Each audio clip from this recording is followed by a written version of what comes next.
memanusiakan manusia. Ini versi Jawa banget, yaitu ngwongke wong. Wong ternyata perlu diwongke.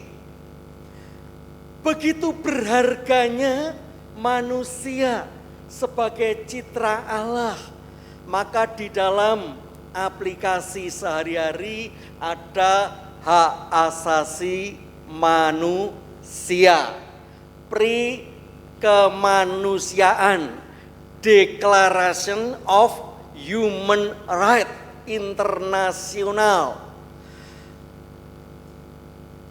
Tetapi saudara, apakah manusia begitu sempurnanya sehingga kita memang harus menghargainya? Nah, kita akan menghargai kita. Ini gambarnya manusia, Bapak Ibu. Ya, next. Nah, itu manusia dari merangkang sampai berdiri, bahkan berangkang lagi. Nah, lagunya menarik. Kita akan coba, lagunya mesti pernah dengar. Manusia, manusia, manusia itu kamu aku. Manusia itu kamu aku. Manusia,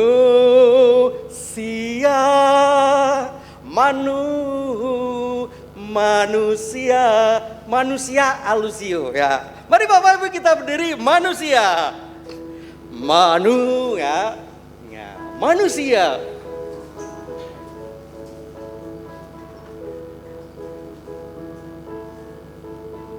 Manusia,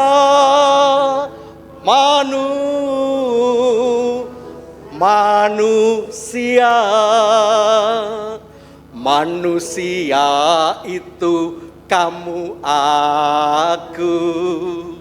Manusia itu kamu aku. Manusia,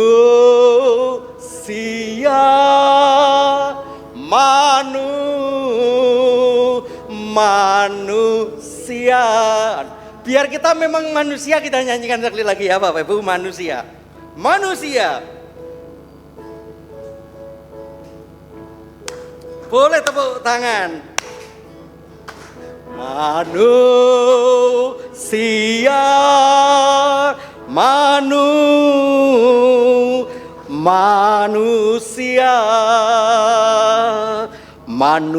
manusia itu kamu aku. Manusia itu kamu aku. Manusia,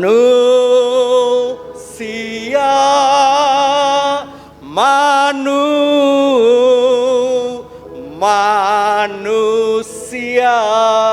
Silahkan manusia, kita duduk. Nah, itulah manusia yang memang perlu dihargai sebagai pemimpin kehidupan di dunia. Tapi hati-hati ketika kemanusiawian itu menguasai, maka banyak orang dengan alasan hak asasi melanggar hak asasi orang lain. Karena manusia yang menurut Pancasila yaitu kemanusiaan yang adil dan beradab. Tapi hati-hati ketika peradaban itu dirusakkan, maka menjadi manusia yang biadab.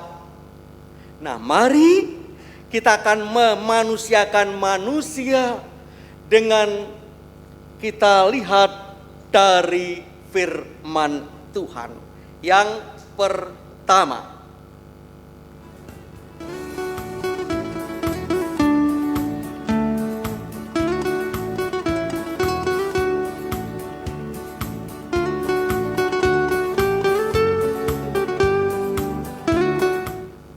mari kita baca ayatnya.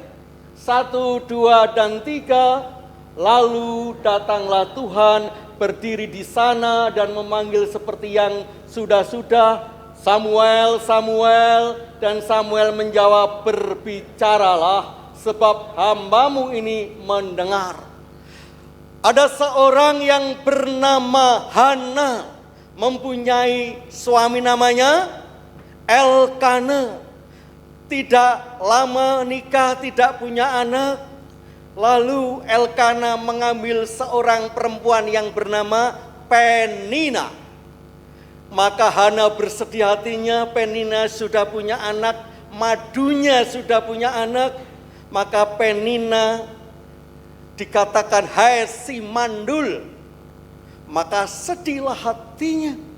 Datanglah dia ke bait Allah menemui Imam Eli. Lalu berikrarlah si Hana bahwa anaknya nanti akan ikut melayani Tuhan di bait Allah. Gambaran bait Allah yang suci, gambaran gereja yang hebat. Ternyata apa yang terjadi ketika lahirlah Samuel, ternyata di bait Allah itu luar biasanya penghinaan pada Allah. Hofni Pinehas, anak Samuel, itu anak Eli, tidur dengan para pelayan bait Allah. Bahkan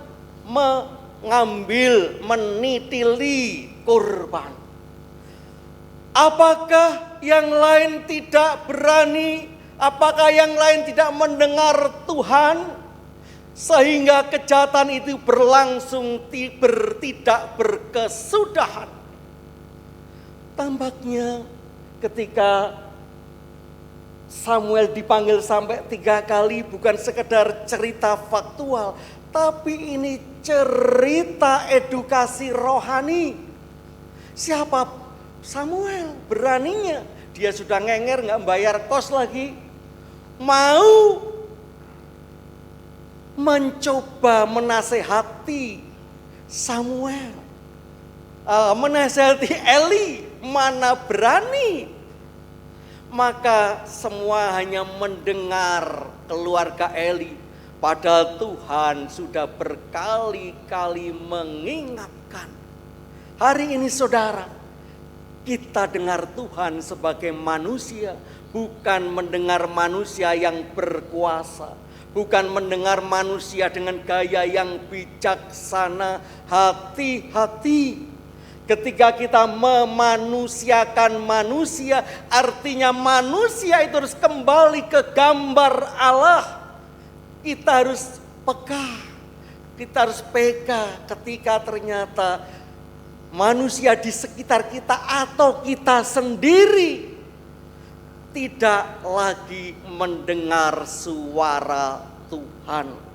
Kita tertutupi ambisi ekonomi, status sosial, mungkin juga etika, maka suara Tuhan lama-lama hilang. Banyak hanya mendengar suara manusia, entah suara secara pribadi, kelompok, majelis. Ketika kita begitu patah hati, mungkin kita dalam pelayanan dikecewakan oleh suara manusia. Apa yang terjadi? Suara Tuhan tidak kita dengar lagi. Kita sudah bergeser melayani gereja, melayani majelis, melayani jemaat. Itu hanya sarana. Jangan sampai kita terkalahkan. Ada suara Tuhan.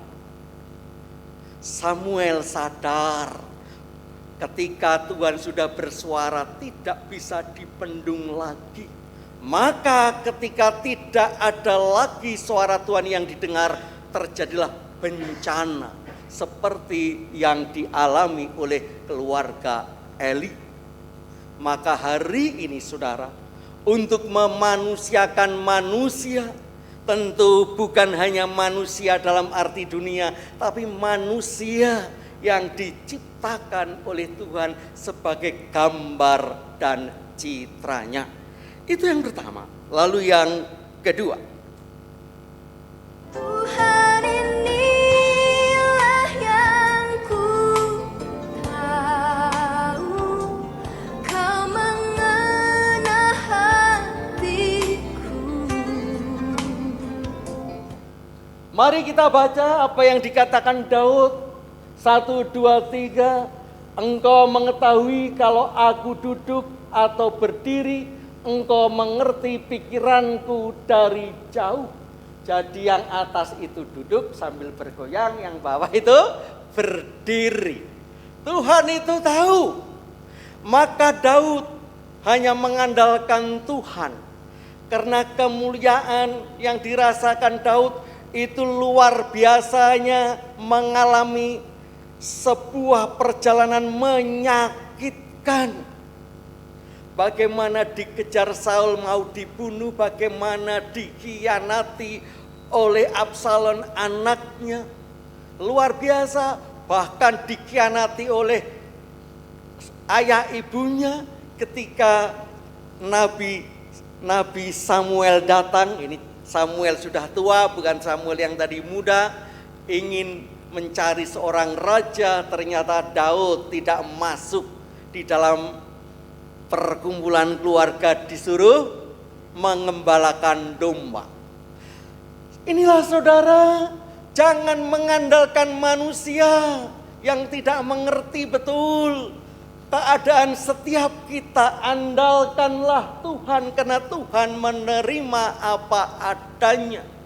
Mari kita belajar dari Tuhan. Setiap manusia nggak ada yang sempurna, kadang-kadang baik, kadang-kadang tidak baik, kadang-kadang waras, kadang-kadang tidak waras.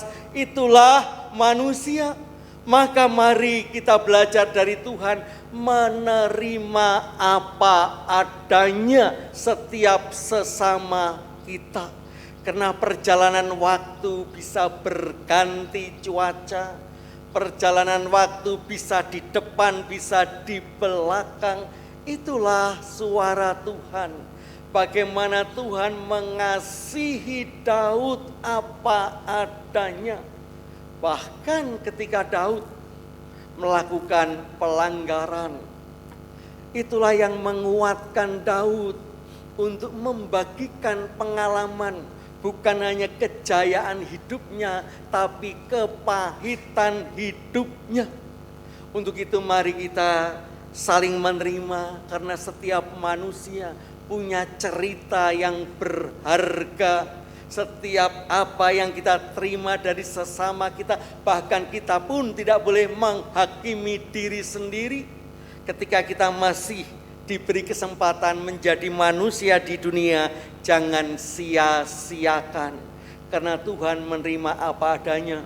Mari, mulai hari ini kita belajar menerima sesama kita apa adanya.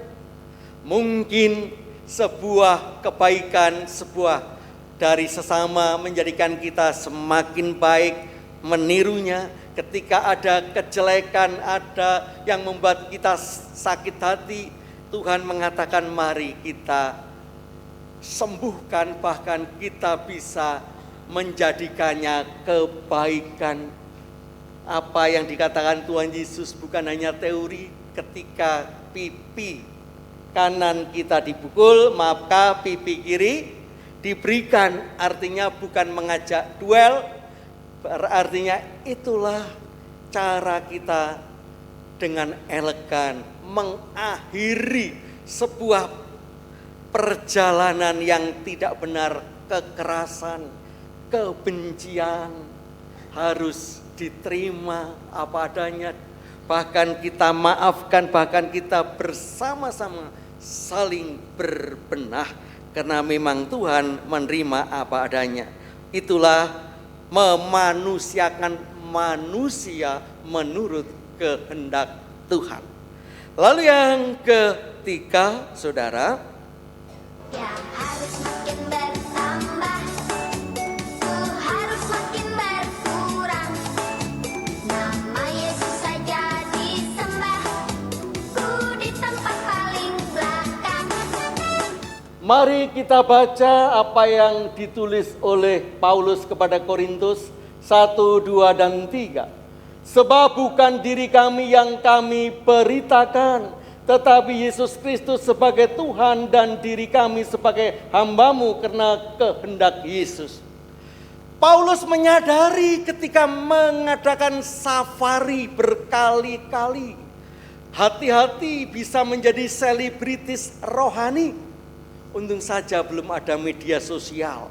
Bayangkan kalau ada media sosial, tentu di TikTok, tentu di Facebook, tentu di Instagram, itu Paulus ada di mana-mana.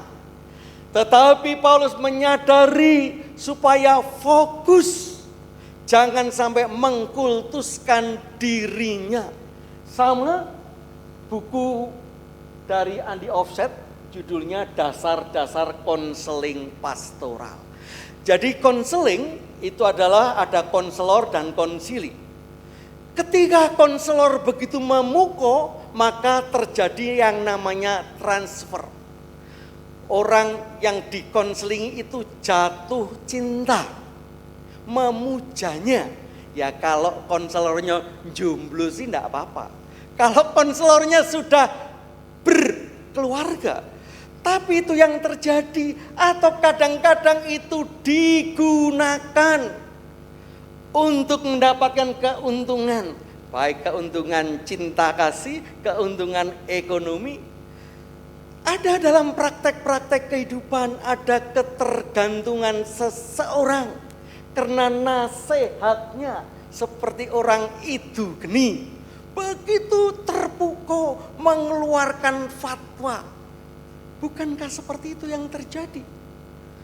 Ketika ada fatwa, kadang-kadang lalu diikutinya.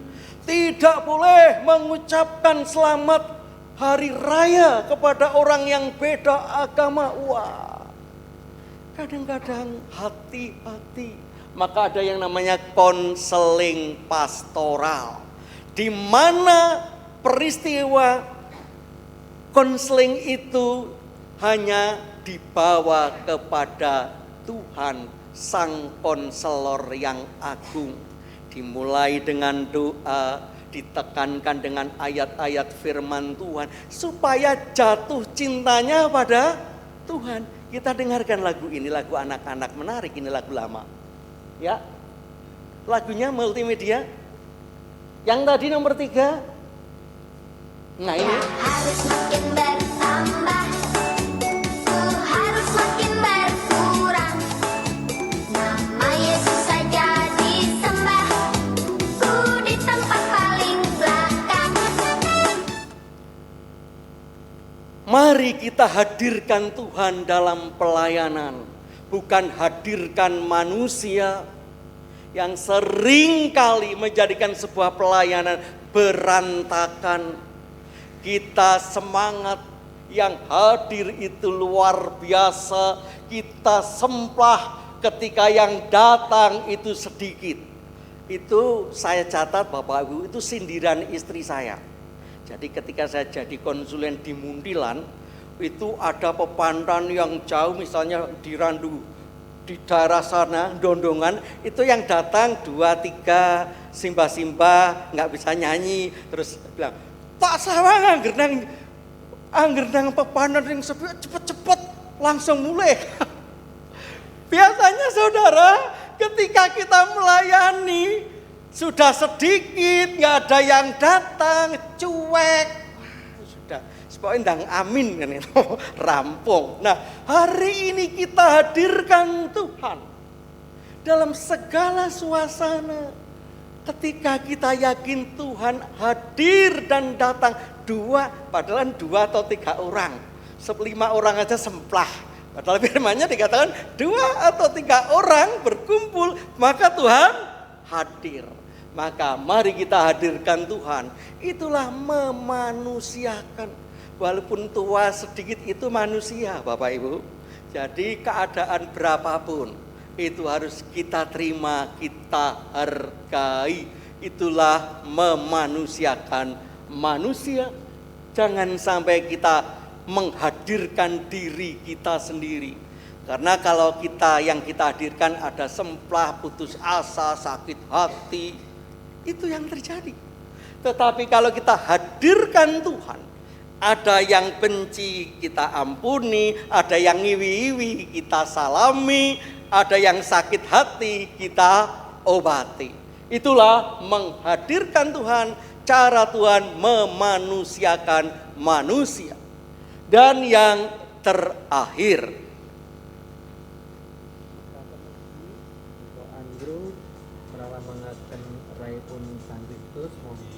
dibesarkan tan unjuk kandi pitados raipun Sang Kristus dados tebusan ingkang sampurna tumrap dosa-dosa kita.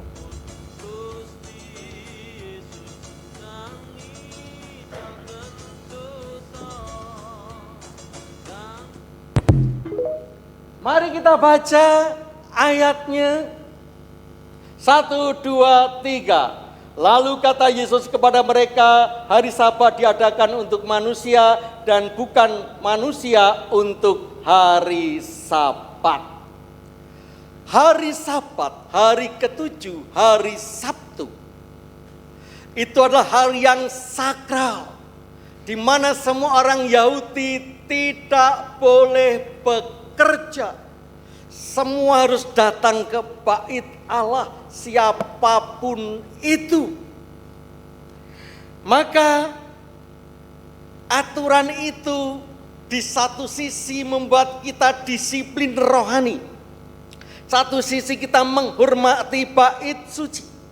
Tapi secara manusiawi ada keuntungan ekonomi yang didapatkan oleh orang-orang yang ada di bait Allah. Bayangkan, ada persepuluhan, ada korban bakaran, apalagi kalau mau ke Bethesda atau ke yang 1-2 kolam itu, Siloam, itu ada kontribusi sendiri. Belum lagi bekerja sama dengan ahli Taurat, menjual buku-buku tafsirannya di bait suci. Siapa berani menolak orang jualan di tempat suci? Nanti kualat. Siapa yang berani tidak berpersembahan ketika dikatakan mari bertolong-tolonglah dalam Tuhan? Hati-hati. Begitu juga apa yang terjadi dalam kehidupan bergereja. Aturan-aturan itu seringkali justru menjadi sebuah beban. Maka Yesus mematahkan itu, mengingatkan ketika roti kurban hanya untuk para imam itu diambil oleh Daud saat kelaparan. Ternyata Tuhan ingin mengatakan bahwa hidup di dunia itu ewah gingsir. Ada banyak peristiwa-peristiwa khusus untuk dimaklumi. Ada sebuah kearifan lokal, bahkan kearifan lokal secara sosial. Dulu orang Jawa kalau rumahnya di pinggir jalan itu menyediakan kendi untuk minum bagi orang yang lewat. Karena sekarang sudah ada banyak yang jualan es di mana-mana dan bentuk yang macam-macam, ya sekarang sudah enggak, tapi itu kepedulian. Maka orang yang lapar lewat ladang gandum, okelah. Kalau tidak usah membawa goni atau membawa truk, itu ngerampok. Itulah kearifan sosial, itulah kemanusiaan. Begitu juga perjamuan kudus. Mereka yang tidak bisa hadir itu juga manusia yang rindu untuk dilayani. Dan tentu mengandung konsekuensi. Mari saudara, kita jangan terjebak pada aturan-aturan legal formal keagamaan. Ada banyak cara-cara cerdas agar kita bisa bersama-sama beribadat. Ada banyak orang yang memang belum siap untuk beribadat. Ada banyak orang yang belum siap untuk bergereja. Dan kita tidak perlu tahu karena mungkin kalau dijelaskan kita pun belum bisa menerima. Ada banyak orang yang tidak mau dikenal dalam peribadatan. Kita nggak perlu memperbincangkan dan meruncingkannya.